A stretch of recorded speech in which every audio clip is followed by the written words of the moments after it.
Ms. Kostyolova and Mr. Krysiak, and then we'll have a Q&A session, and there you can either raise your hand and we will give you the floor, or you can write down your question. Now, I already see a hand raised, so I will give the floor to Tadesi. I only see the last name, and sorry if I mispronounced it. No, it's okay. Will this session be recorded? It's live on YouTube, so after the live, it will stay on YouTube, but only it will be available only after a couple of days.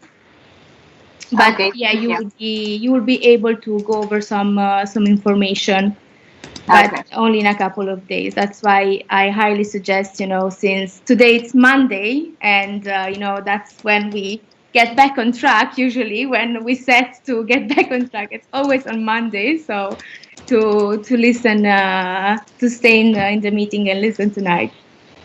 But yeah. Okay, so if there aren't any questions or any other remarks or comments, I will then leave the floor to Ms. Kostyolova and Mr. Krysiak. Okay, hello, good evening, everyone. My name is Eliška Kostyolova, and together with my colleague who is here with us as well, Bartosz Krysiak, we will lead the session today. You see that it is targeted to Year 1 students, and actually before today you were asked what you would like to hear today, what you would like us to discuss with you. And actually most of the topics were related to something that we already discussed during the first session before spring break, as Bianca said. And I would highly recommend you to watch that session on YouTube, because the topics of motivation, how to organize yourself, how to actually find a good study place at home, how to plan yourself, some good tips about habit trackers, or how to organize your Outlook agenda and not to procrastinate, etc. All of those topics were covered in that session, and because it was recorded and it is available, we will not repeat ourselves today. Partially I will say the same information, but today, we will talk mostly about information gathering, where you can find all important information, and which documents you should pay attention to. And then my colleague Bartek will talk about how to prepare for exams and how to conduct exams to make sure you are successful. So the topic of motivation was already covered, and today we are moving slightly to the topic of information gathering and studying for exams. I will start with introducing the study coach team, because I'm not sure if you are all familiar with who are we and what we do. So we are a team of 6. Miss Kirsty Donald is our coordinator, Miss Badona Hamidi, Miss Leila Gaibova, Miss Caroline Highland, Mr. Bartosz Krysiak, and myself. And together we deal with all study coaching agenda, which is as following. We give advice to students on study tips, for example, that's happening right now. We also try to minimize study delays with students who are lacking credits and are in the 2nd year, 3rd year, 4th year, 5th year, and even more, and they are lacking some credits from previous years. So we try to help them find a good study plan for them to make sure they graduate easily. And we also provide advice related to OSIRIS per eligibility for higher years and special facilities. So if some of you, for example, already have a special facility, you already probably know who we are. And we also help with exam board cases and advice there. I will show you a lot of documents today, so you will see that in a lot of situations you would have questions. You actually do not end with us, but in general this is our agenda. And the question is when students actually contact us. Students contact us when they need to get back on track. Can you see the words there? Okay, for some reason it's okay. Yeah. So students contact us when they need to get back on track, when they missed block, for example, for health reasons, whatever reasons, if they are lacking credits from previous years, if, as I already said, they have study delays, and then we help them create a study plan and make sure they graduate. That's our main task as study coaches. And again, whatever comes into our agenda, the students contact us about it. As you are year one students, you know that in year one and year two we have tutor groups, which is something that is not happening for higher years. So our services are mostly targeted to students who don't have tutor group, because you have a tutor group, you have your tutor, you are meeting every week, and a lot of questions that you may have can be covered during your tutor meetings, or your tutor can answer them.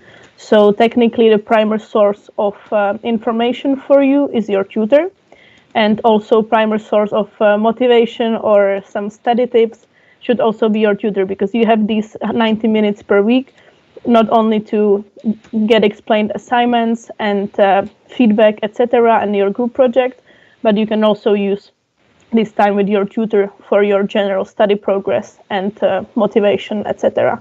So if you feel in need of guidance in this regard, you should reach out first to your tutor, and perhaps some of those activities can be included to your tutor meetings.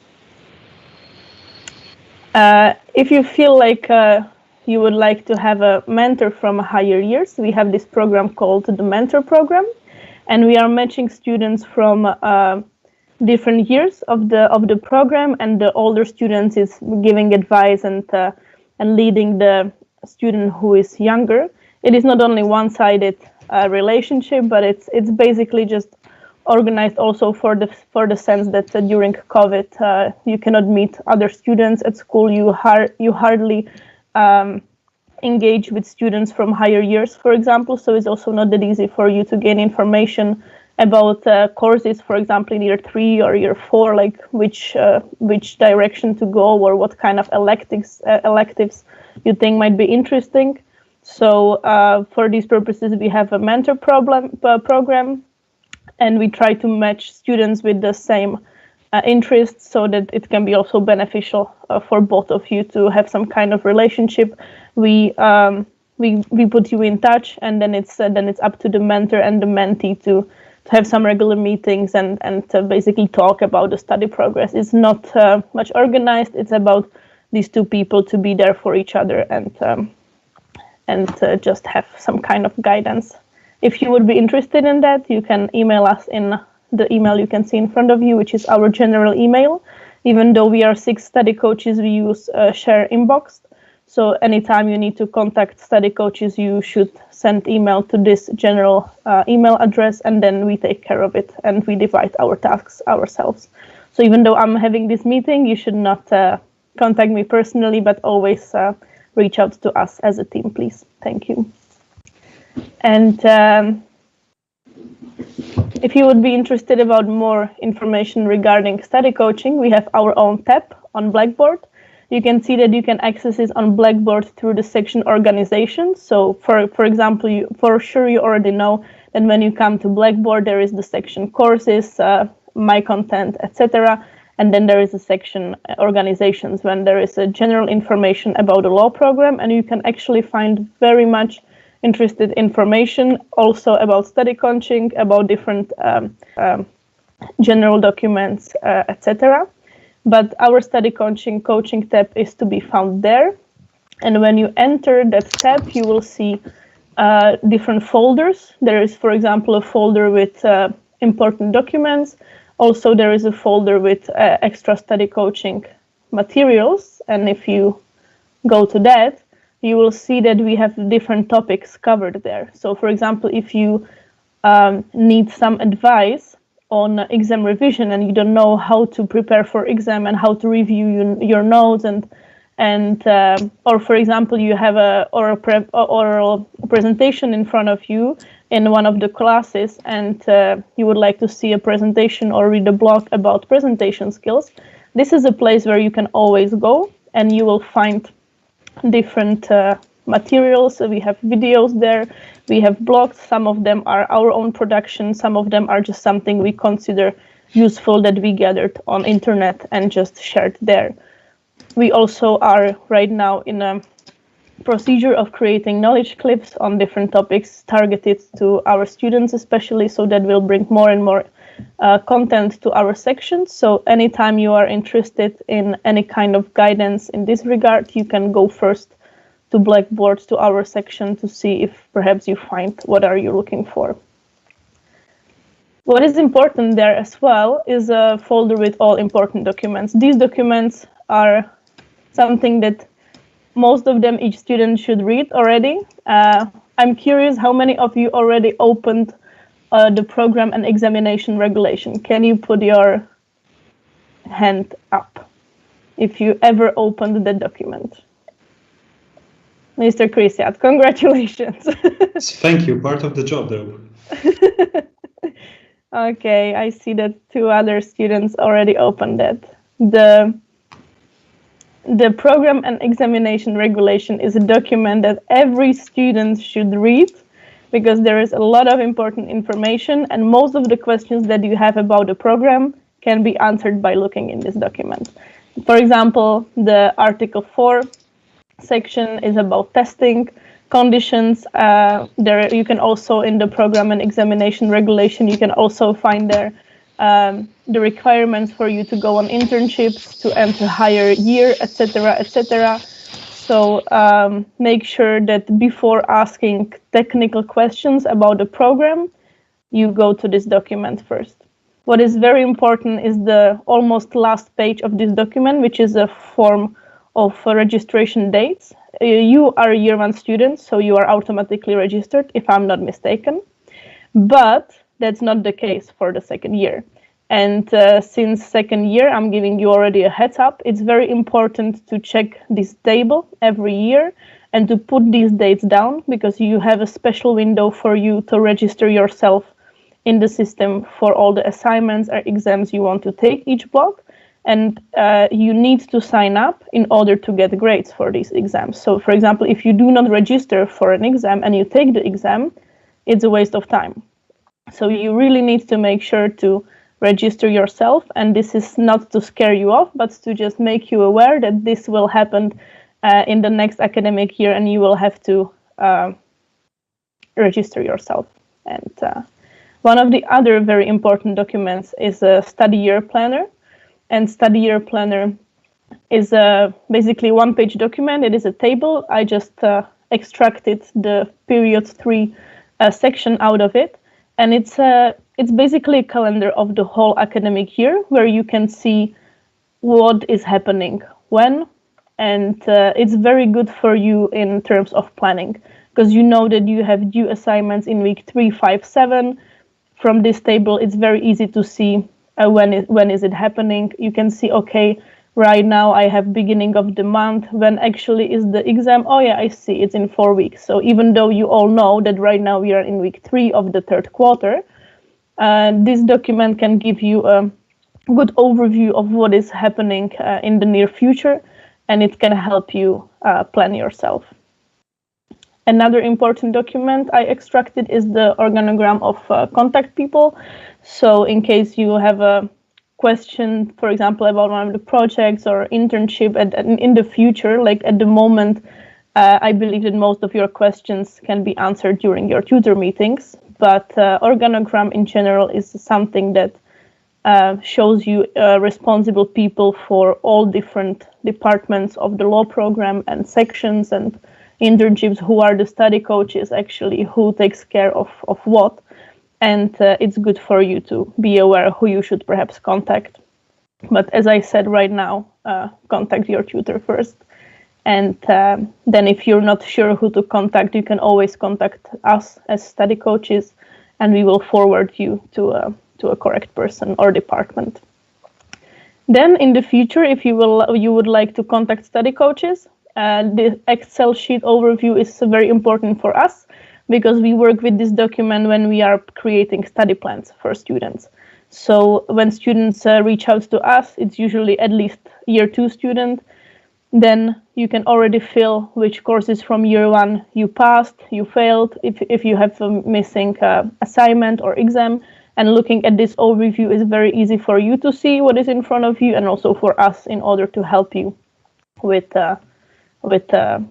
creating a study plan. I will go back for now to show you which other important documents we have there. And you can see that, for example, also a GPA guide, so a lot of students have questions about, okay, like my GPA is this and that, what will be on my diploma? How do I calculate it if I want to apply somewhere? This is a place where you can go and you can consult this document. And if you are still lost, you can always reach out to us.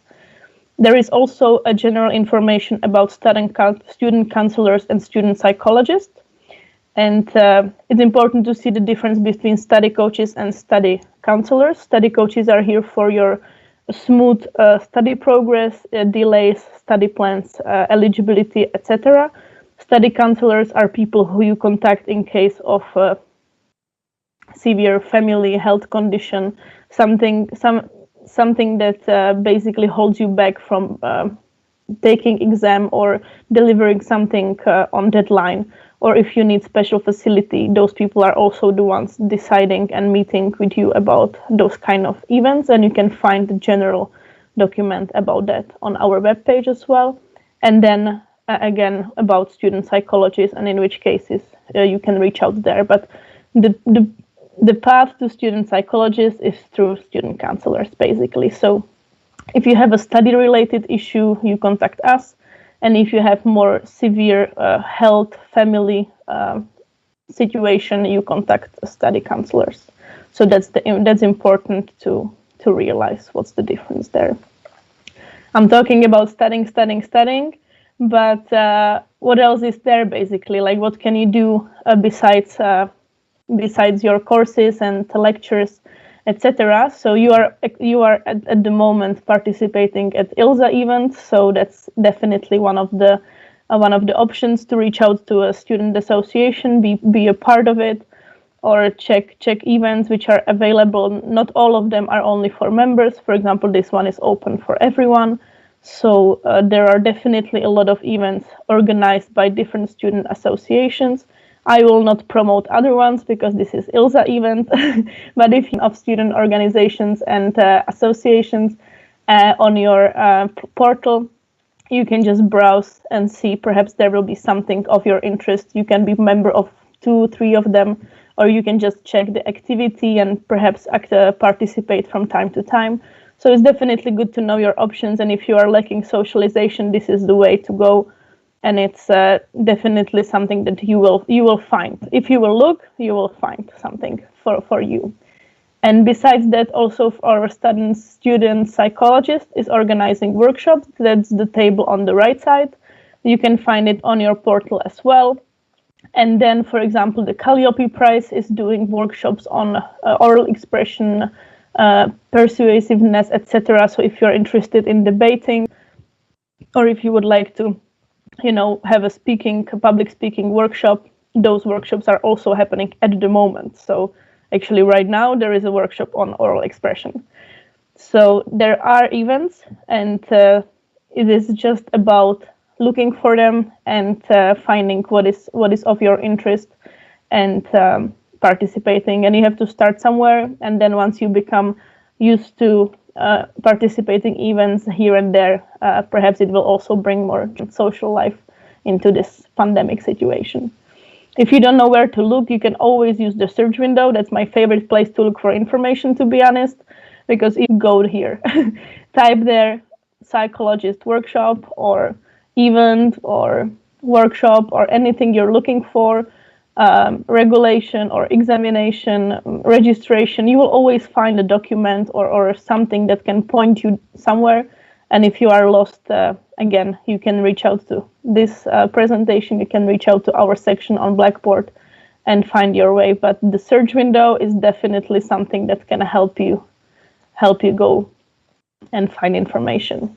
Talking about information, there is a lot of information coming your direction. I'm very much aware of that.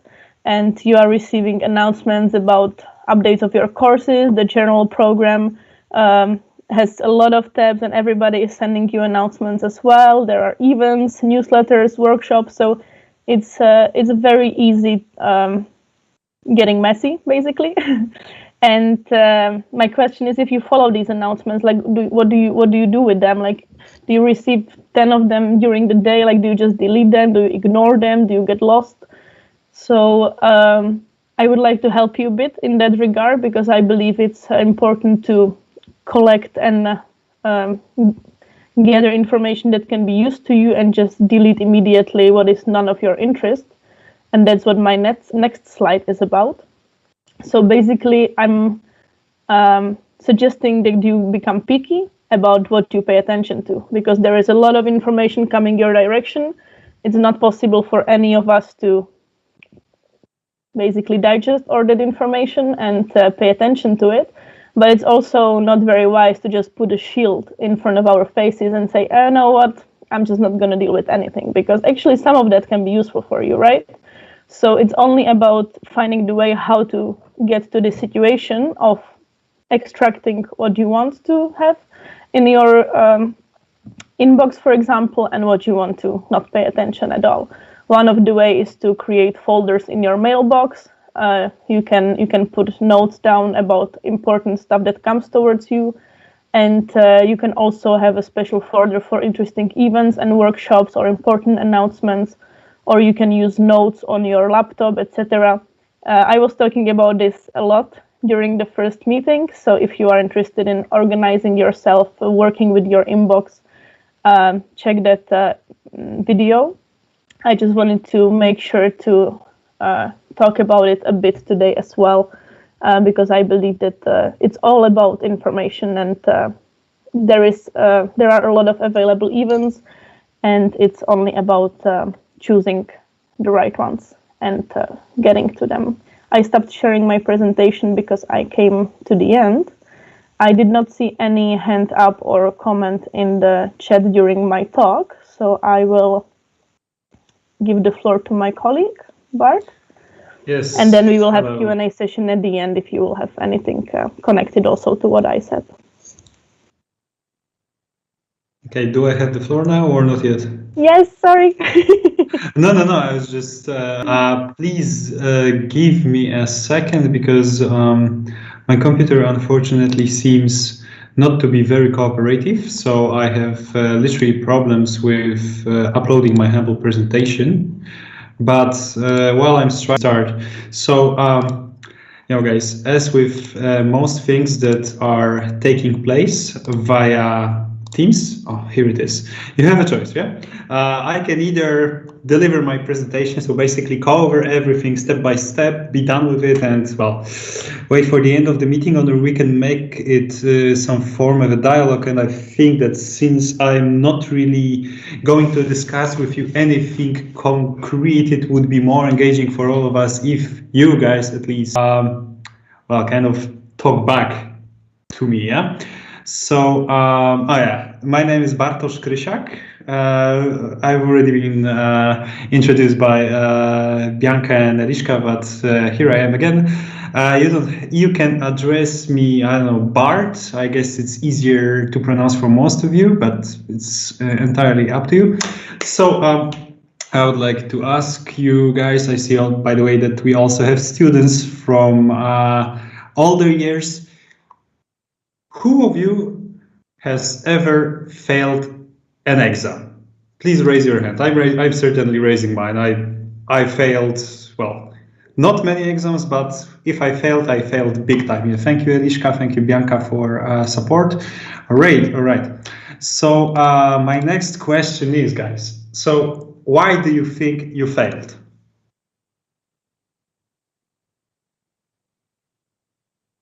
Don't be shy.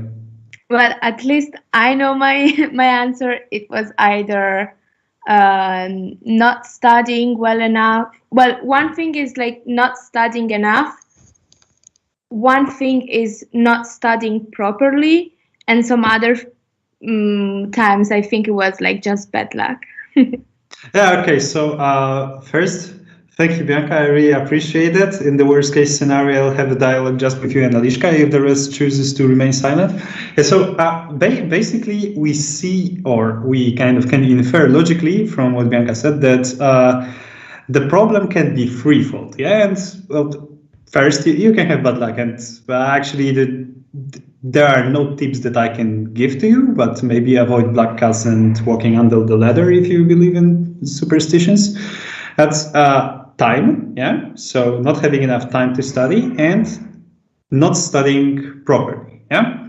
So what I will be talking to you is basically how to study, to prepare, to pass your exams, yes? This is something a little bit more narrow than just studying because, well, if you want to pass an exam, you are not really studying for yourself. I mean, in the end, of course, this is the end goal, but let's be honest. Yeah, you do focus on actually fulfilling the requirements that on the exam are set forth by the lecturers for you to actually earn a pass. Yeah.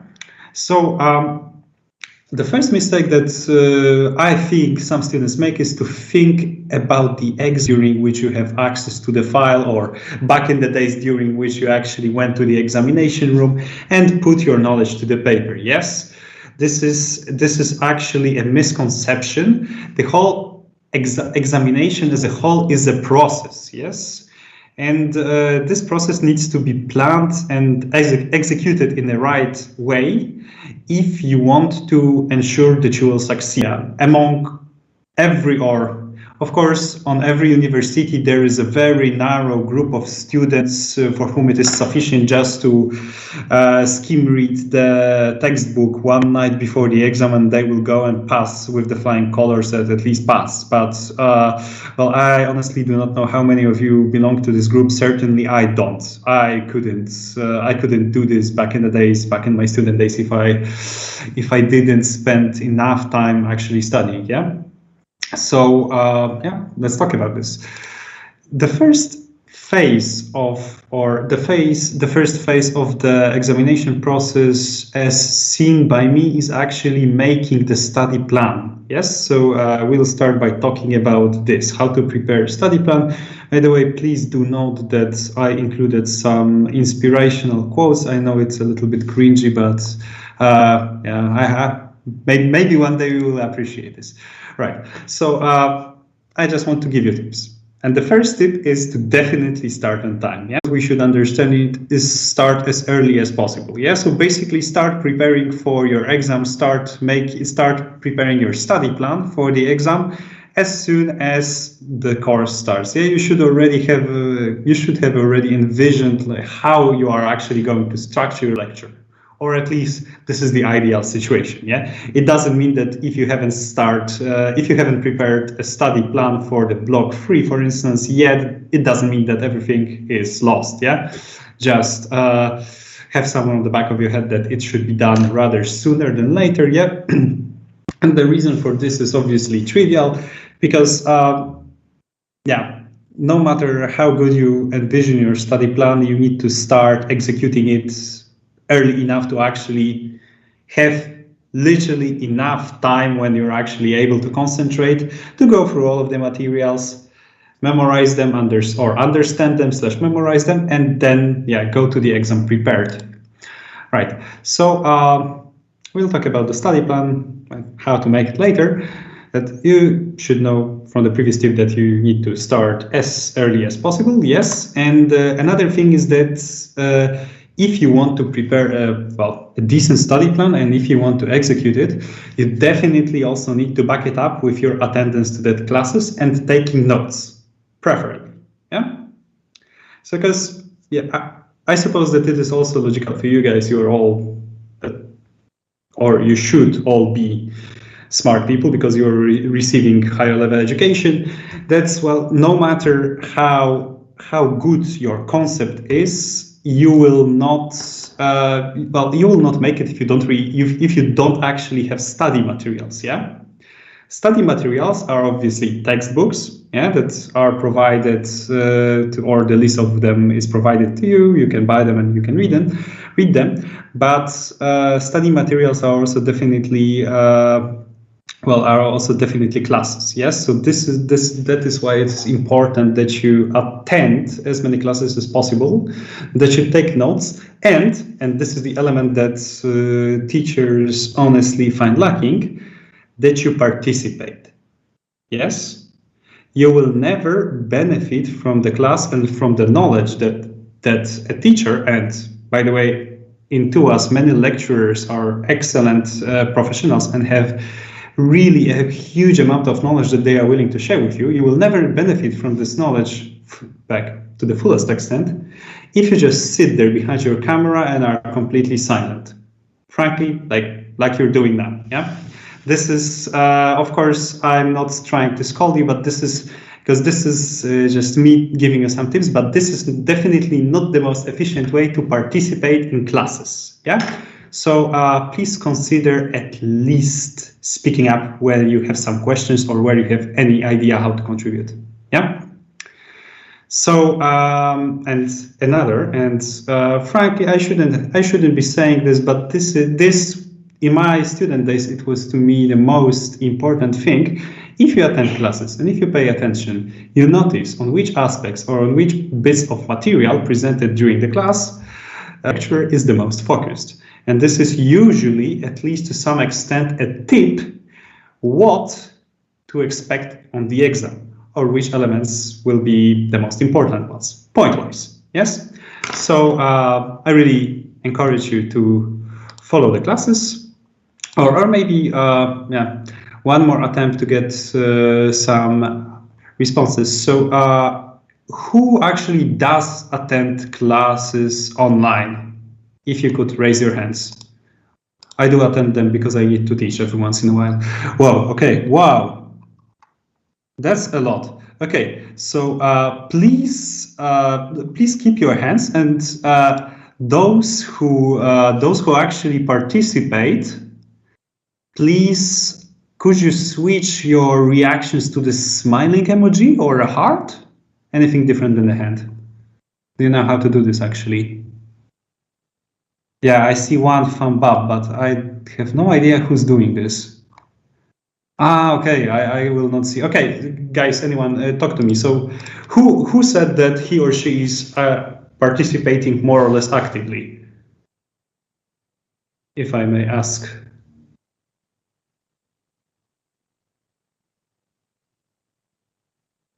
I see some hands raised. Does any of you guys with the hand raised maybe participate actively? Don't worry. I'm not going to ask you. Well, I actually am going to ask you questions. And why do you decide to participate actively, or it's do you find it scary actually, or do you think it does make you uncomfortable? Anyone? If I can, I don't have my camera on. No problem. But I guess most students, including myself, we participate and we ask questions so that we make sure that we're actively listening. Because I know that if I have a question that is going to be related to the topic, I'm going to make sure that I'm listening so that I know when to ask my question and not just bombard the lecture at the end or at the beginning. So I think that that's a useful way to stay active and listen to everything. Yeah, definitely. Thank you. Yeah, it's what I'm doing now is just kind of something akin to a survey. But what Miss Harris, I'm sorry, I cannot see your name, but what you said is actually is actually really true. It's really smart thing. Yeah, I mean, I can tell you, yeah, kind of confidentially that. As a rule of thumb, students who participate actively and who ask questions when it's time to ask a specific question to us, just from observing their grades, they usually tend to perform well. Yeah. So yeah, another tip not included in the presentation. Okay, but let's assume that you kind of motivated yourself. So you decided to start. You also attended classes so far, and after a few weeks of, or after a week or two of a block, it's start studying. Yeah. So yeah, Ms. Kościelova talked about study space during the previous events. So I would like to just mention that for me, and from observation and from talking to students, it is usually good to devise a study routine. Yeah. And well, it is obviously important to decide in advance when actually do you have time to study. Yeah, because a lot of you are actually also working, you have different obligations, some of you are following second degree, and well, some of you have their obligations in student organizations like Bianca. As you see, she's most likely not studying now unless there's there are notes open on another screen, but I do not suppose so. Yeah, so have a look at your agenda, think where you have time to actually study. Yeah, decide that this is your more or less, but preferably constant study time. Yeah, and stick to it. Of course, you also need to consider how much time you will actually need. Yeah, perhaps some of you will only need 2 or 3 hours of studying per week to learn for courses. I would definitely need more, so I would honestly think about more than one day when I can sit down and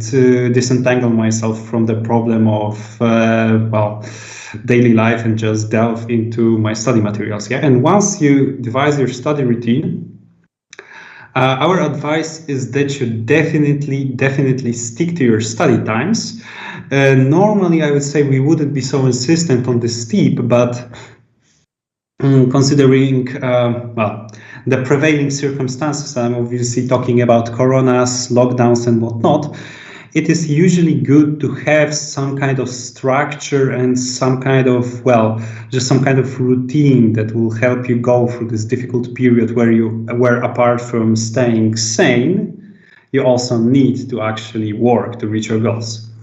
Yeah, and now we just agreed that you have a constant study windows, let's say throughout your week. Yeah, and research suggests that short study blocks with frequent breaks are most effective for for studying. Yeah, so once you take your study window, let's say study window of shorter blocks, yeah, and schedule yourselves blocks in between them. Yeah, so 45 minutes study, 15 minutes break. During the break, well, go pet your cat, make yourself tea, whatever relaxes you guys. Yeah? And the reason is that studying and actually spending time studying only makes sense if this is efficient. Yeah?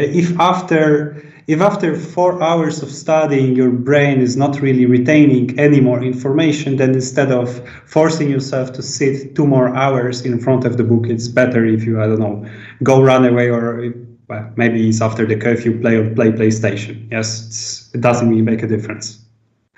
Okay, so next tip is, once you have your schedule or once you have your study routine, you should set yourself targets. Yes, of course, this is not on the slide, but obviously the main point of having targets, apart from actually knowing what to study, is to evaluate the efficiency. Yeah, because if you, and we'll talk later in broad strokes about actually setting yourself targets, but if after, well, I don't know, a week or 2 weeks, you see that you are not really reaching or you're not really getting to your targets within your study windows, it's definitely a sign that there's something going on. Maybe you should study more, maybe you should increase your efficiency, maybe you should study in a better environment.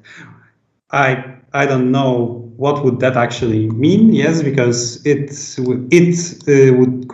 would definitely be dependent on individual circumstances, but do not underestimate the importance of having some goals. Yeah, and you should set yourself goals for, well, every study block. Yeah, so every, let's say, 45 minutes within this study window, every daily study window, every week, every month.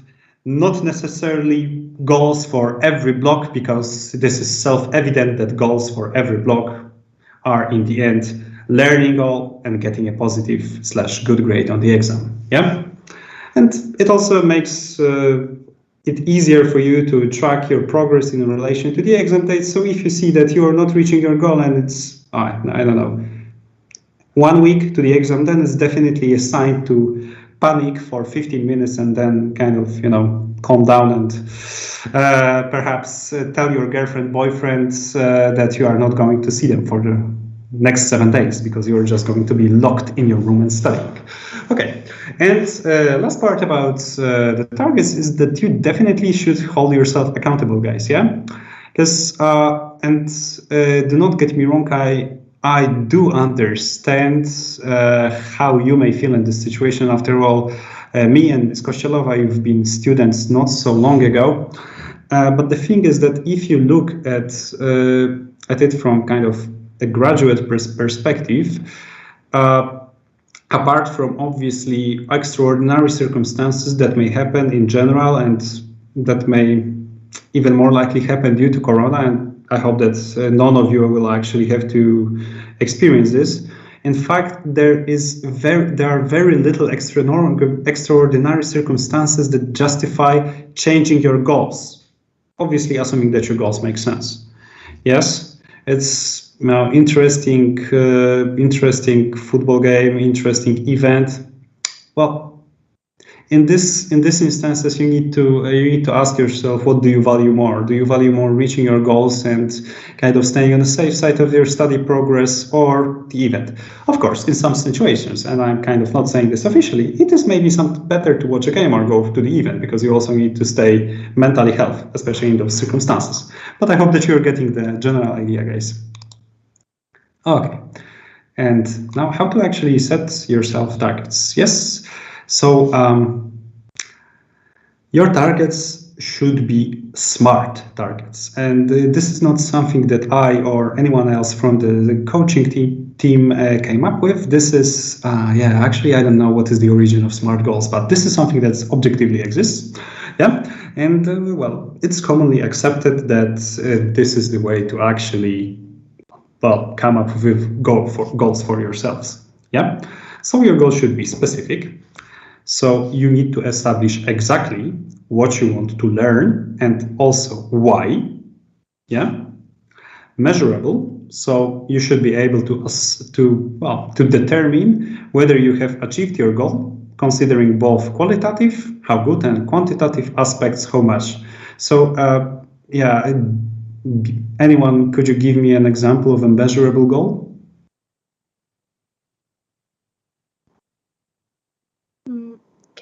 May I? Yes, of course. You don't have to ask. Well, maybe for a measurable goal could be, I don't know, for 1 day of study, set an appropriate number of pages that I want to read and make notes of, and not too high or impossible to actually reach. Yes, definitely. So this goal is both measurable and, next category, attainable. That I want to read the whole textbook for, I don't know, which textbook is thick, most likely corporate law, right? Okay, if I set myself a goal that I want to read the whole textbook of corporate law today, this evening, yeah, because I want to pass the exam, it's specific, yeah, and it also tells me why, because I want to pass the exams. It's measurable, because I can measure whether the book is read or not, but it's not really attainable, right? Maybe for some of you, but I don't read that quickly. And the goal of easy, but I think that the R should also be explained. So the goal is actually relevant for what you're studying. Yeah. So especially referring to the smaller units of study, you may be studying, let's say, let's stick to corporate law. You're studying corporate law, yeah, on Thursday, and you're studying chapter 3. But is it relevant for the assignment that's due Friday? Well, if the assignment is from the material that's included in chapter 2, then at least in the weekly perspective, this goal is not relevant, yeah, because it doesn't really help you with keeping up with your study duties. And last part, and I hope that nobody is sleeping yet, your targets should be time-bound, yeah. And this is actually the most important thing about it, because it kind of relates directly to your study routine. Yeah, you need to decide which goal should be yeah. So for daily study window, you want to read 10 pages, but in a week you want to read 50 of them. Yeah. All right. The very last part about the kind of preparation part to prepare is once you thought everything through, and this is actually not that difficult, so I think that literally setting yourself a goal and study routine for the whole block should take you maybe 30 minutes. You should write your plan. It may sound a little bit trivial, but it's really good if you put your pen to paper, or I don't know, do it electronically, but if you have your plan with your specific goals for each study block or study window, they also helps you to visualize, and it stick to your plan. Yes, so you don't, when you sit down in front of your computer because it's your study window, you're not wondering, gosh, shall I study corporate, internal market law, or international human rights? Yeah, it is a little bit of a mind boggle. Yeah, you just take your study plan. Wow, okay, I don't need to make a decision. Yeah, it's something akin to, I don't know, Steve Jobs, late thing that they are going to only wear one outfit. Yeah, it just minimizes the amount of decisions that you need to make in a day and allows you to focus on what really matters. Okay, so once you have all of this, it's time to actually follow the plan and study for the exam. Yeah, and this is, to me, is kind of phase 2 of the examination process. So now we will really just cover tips that I and my colleagues from the study coaching plan deem to be the most or tips that we think the most of you can benefit the most. So first tip is obviously space and time. Yeah, Ms. Kościelova went last week in detail through how you actually can organize yourself a space that would facilitate efficient studying. Yeah.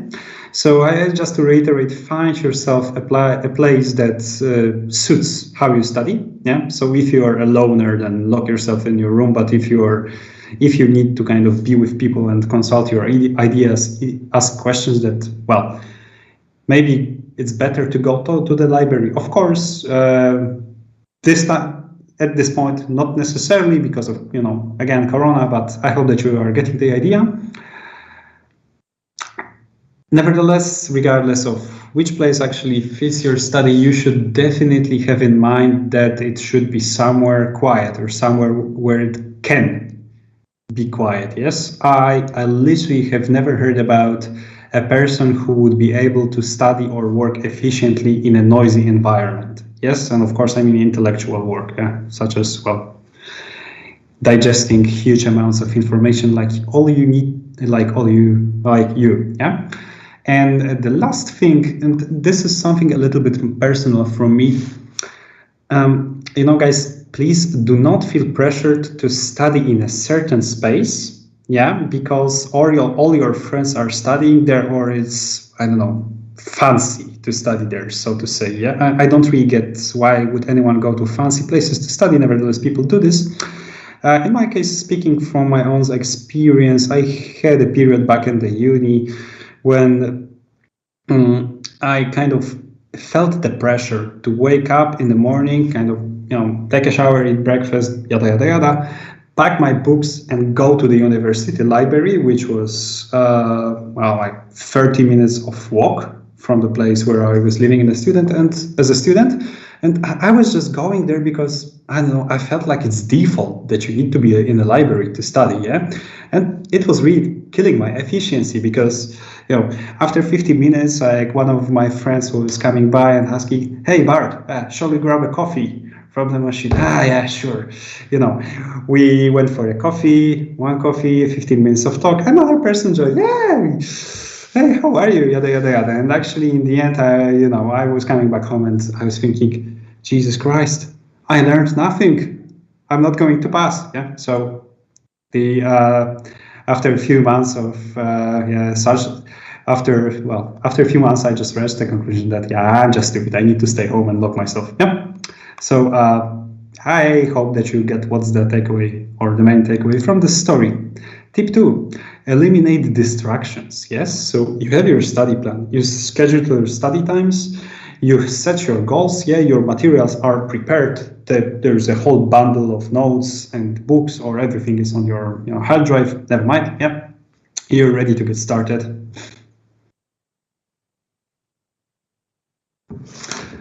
But then somebody is texting.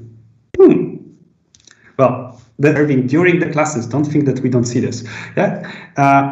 If you are getting distracted, you just clicked delete on what you've just done or what you've just read for the last 2 to 3 minutes. Yes. So I know that sometimes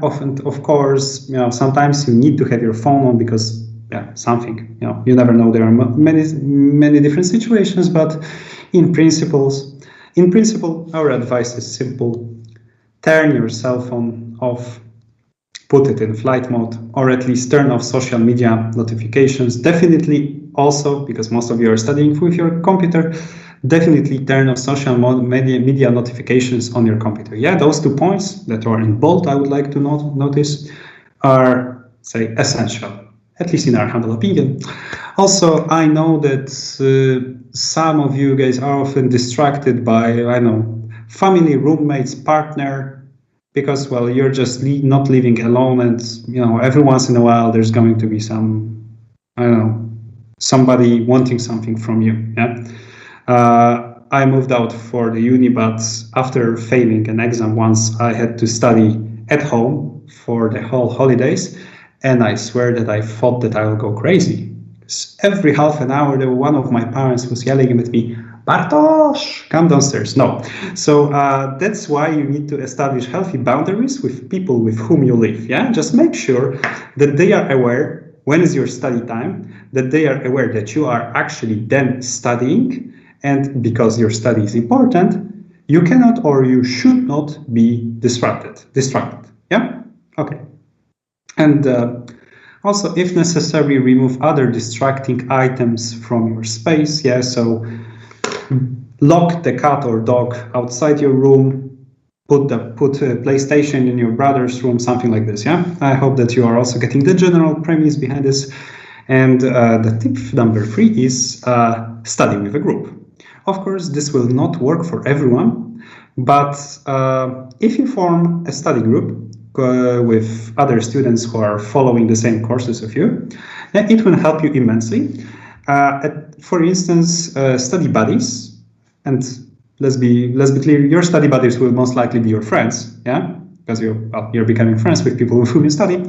They will help you stay on track, yeah, either by directly motivating you or because you will feel ashamed of being, of lagging behind. Both are good, actually. Yeah, they can help you.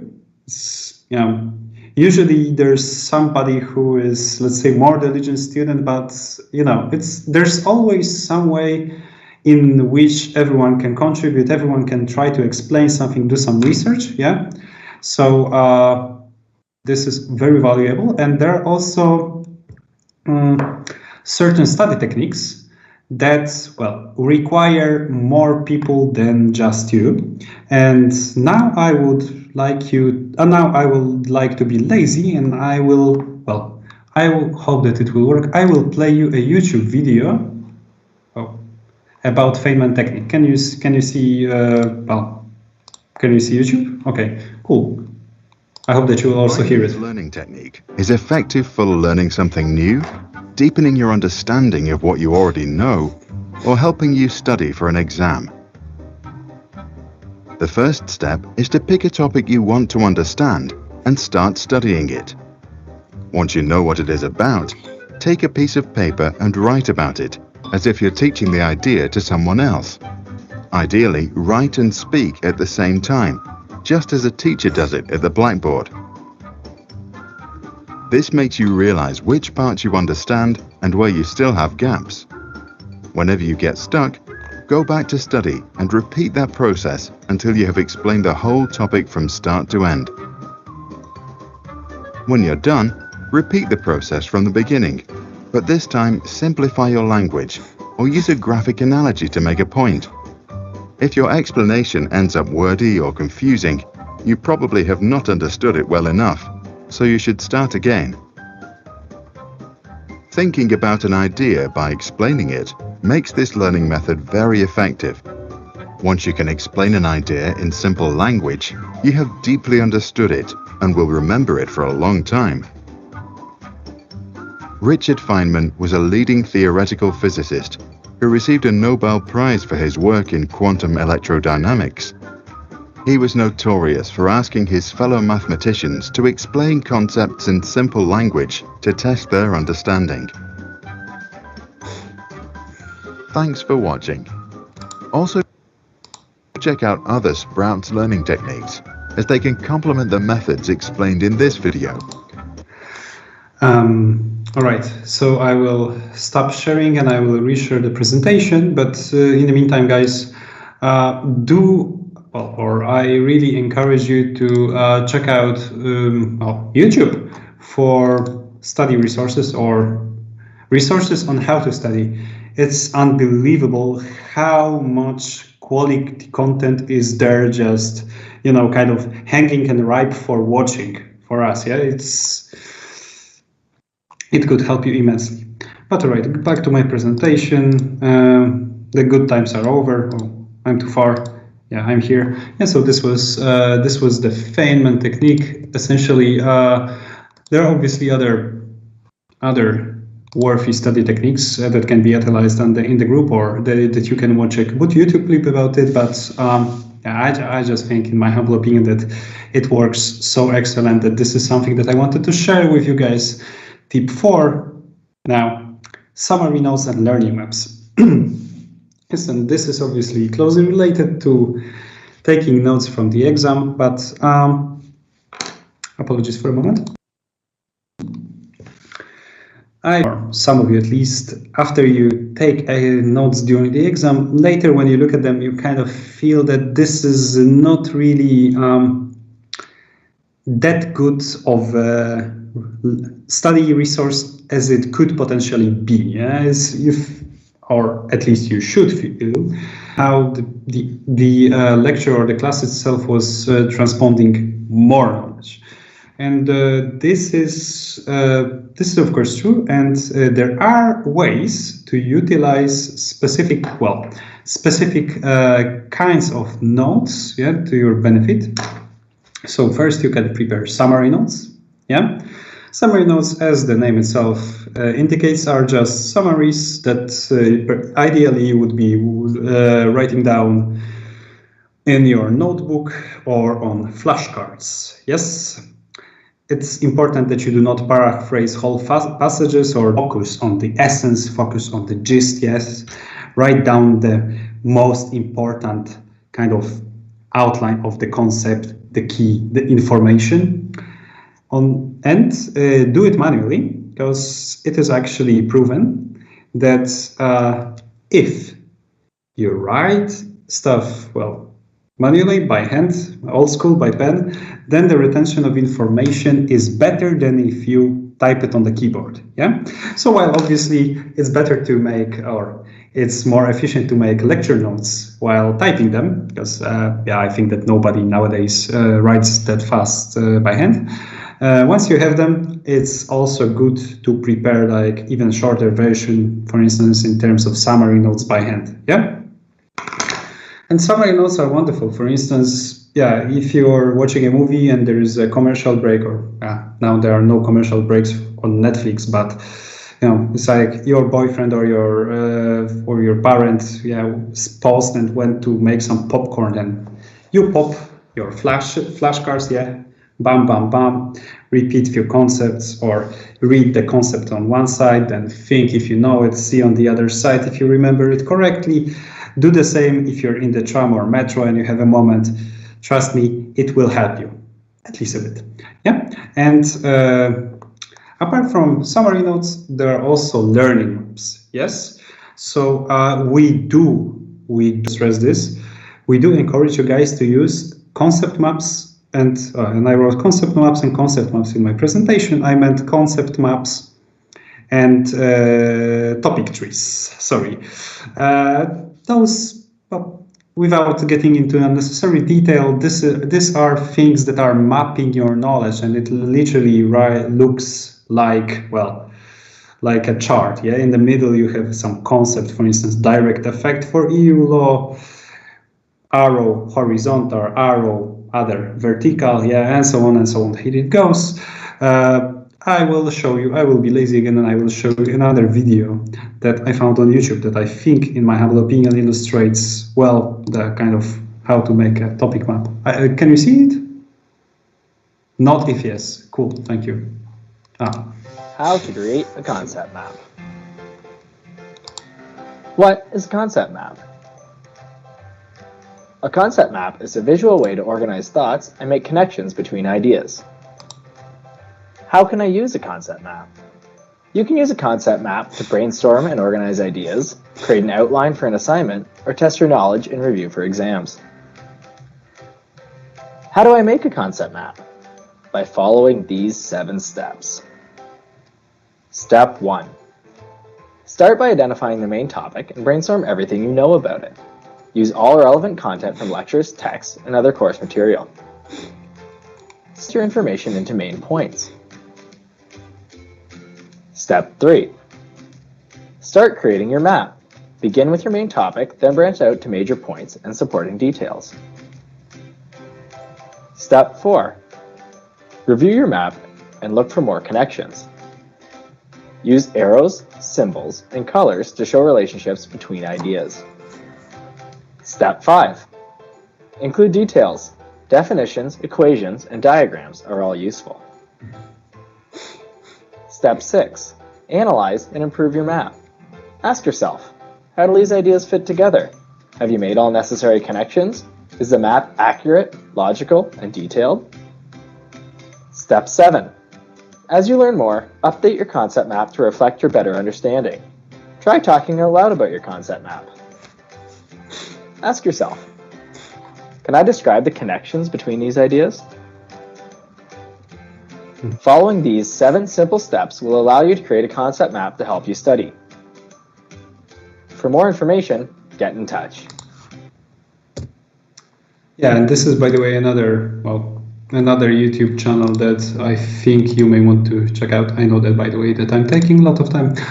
Personally, from my student experience, if not this technique that back in the days I used without knowing actually what its name, and that is something that has been officially described.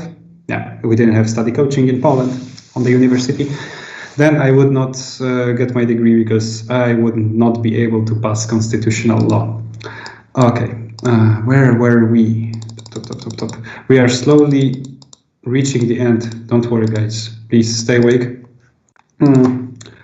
And yeah, do make your concept maps as colorful as, well, if you like. You may say that it looks a little bit goofy, but, well, you know what, if it works, and it does, then it's not stupid. Okay, for the preparation phase is to actually take care of yourself, yeah? So while you're studying, definitely you should not neglect sleeping properly, or sleeping at least enough, eating, and exercising at least a little bit, yeah? Because the proper nutrition, getting enough sleep, and regular exercising, it is scientifically proven to reduce stress and improve brain performance. Yes, so if you spend a little bit time taking care about yourself, then you may spend way less time actually studying than you would need to spend otherwise. Yes. So do not study all the time, but follow the preparation plan. And if you've managed to match your study goals that we've already covered, do not be afraid to reward yourself. Yes, I mean, whether it's a hamburger or something else, go for it. Wow, why not? And the last tip, it's like specifically for the days or hours before exam. Yeah, there's a lot of content on the slide, but this presentation or something very similar is uploaded into the study coaching tab that Ms. Kościelova already told you about, so I'm not going to go through it in detail. Just remember, you're not going to learn anything new a day before the exam. Yeah, it simply doesn't work like this. Just repeat the most important things, for instance, from your flashcards. Yes, have a look at the other exams, and go to sleep. Yeah, remember, if you, it sounds maybe a little bit harsh, but if you haven't learned until the day or 2 days before exam, then it's most likely too late already. Okay, and then last part, And the most important one, or at least the most significant for your outcome, is actually taking the exam. And for taking the exam, we also have a few tips.